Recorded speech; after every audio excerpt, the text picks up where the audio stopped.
hoard. On August 31, 1997, the world awoke to shocking news. Diana, Princess of Wales, had died in a car crash in Paris. The official story was simple and tragic: a high-speed chase with paparazzi, a drunk driver, a fatal accident in the Ponte de Lama tunnel. For many, this explanation was enough. But for others, it was just the beginning of a story filled with unsettling questions and dark possibilities. The official narrative says Diana, her partner Dodi Fade, and their driver Henry Paul were killed when their Mercedes crashed while fleeing photographers. The only survivor was bodyguard Trevor Rees-Jones, who suffered severe injuries and had little memory of the event. The conclusion of both French and British investigations was that the crash was an accident caused by a reckless, intoxicated driver, Verds. As the years have passed, details have emerged that cast a long shadow over this official account, fueling a global fascination with what might have really happened that night. Was it just a tragic accident, or was it something far more sinister? The first cracks in the official story appeared with the eyewitnesses.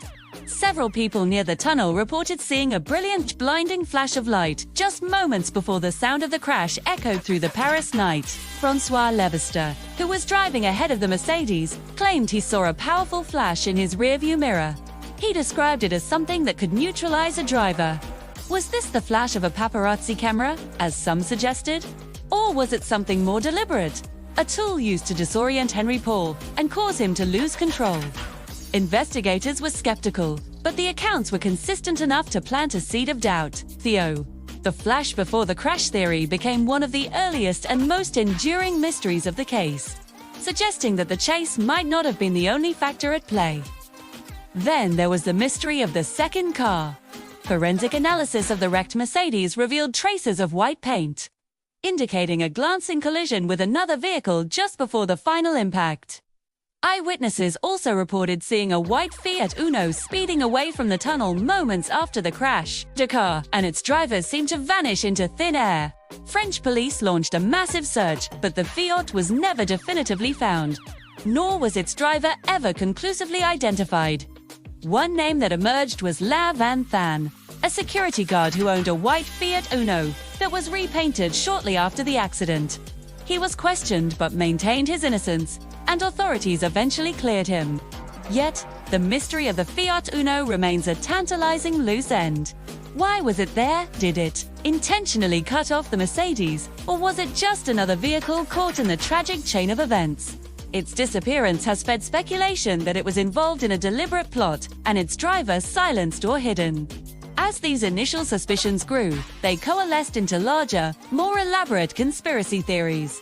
Perhaps the most prominent is the claim of involvement by British intelligence, specifically MI6. This theory was most famously promoted by Dodi's father, Mohammed Al-Fayed, spent millions on his own investigation, convinced that the British establishment, including members of the royal family, could not accept the idea of the mother of a future king marrying a Muslim. He alleged that Diana and Dodi were engaged and that this relationship was seen as a threat to the monarchy. Proponents of this theory point to a letter Diana allegedly wrote to her butler, Paul Burrell, just 10 months before her death. In it, she expressed fears that there was a plot to kill her in a car accident, specifically mentioning brake failure and serious head injury to clear the path for Prince Charles to remarry. Was this a premonition, or did Diana have concrete reasons to fear for her life from the very institution she had married into? Fueling the MI6 theory were the pervasive rumors that Diana was pregnant with Dodi Fade's child at the time of her death. Mohammed Al-Fayed was adamant that the couple had picked out an engagement ring and that Diana was in the early stages of pregnancy. A pregnancy would have created a constitutional quandary, the future King of England having a Muslim half-sibling. According to this theory, such a scenario was unacceptable to the royal family, providing a powerful motive for her elimination. Post-mortem examinations found no evidence that Diana was pregnant. However, conspiracy theorists argue that the embalming of Diana's body, which happened very quickly in France before she was returned to the UK, could have interfered with toxicology tests that might have confirmed a pregnancy. They question why this procedure was carried out so hastily, suggesting it was part of a cover-up to hide the true motive for her alleged assassination. The pregnancy rumor, though officially debunked, remains a central pillar for those who believe Diana was murdered. Another deeply troubling aspect of that night is the question of the medical response. After the crash, it took an extraordinarily long time for Diana to be transported to a hospital. While Dodi, Fade, and Henry Paul were killed instantly, Diana was alive for a significant period. 2. The ambulance arrived at the crash scene relatively quickly, but instead of a swift journey to the nearest emergency room, it took over an hour and 40 minutes from the time of the crash for her to reach the Pitti the Salpêtrière hospital. French medical practice at the time emphasized treating patients at the scene before transport, a philosophy known as stay and play. But critics, particularly those familiar with American or British scoop and run protocols, argue this delay was fatal. They ask why she wasn't rushed to a closer hospital. Did the prolonged on-site treatment, which included her heart stopping and being restarted, rob her of her only chance of survival? For conspiracy theorists, this delay wasn't just a matter of differing medical protocols. It was a deliberate act to ensure she would not survive the journey.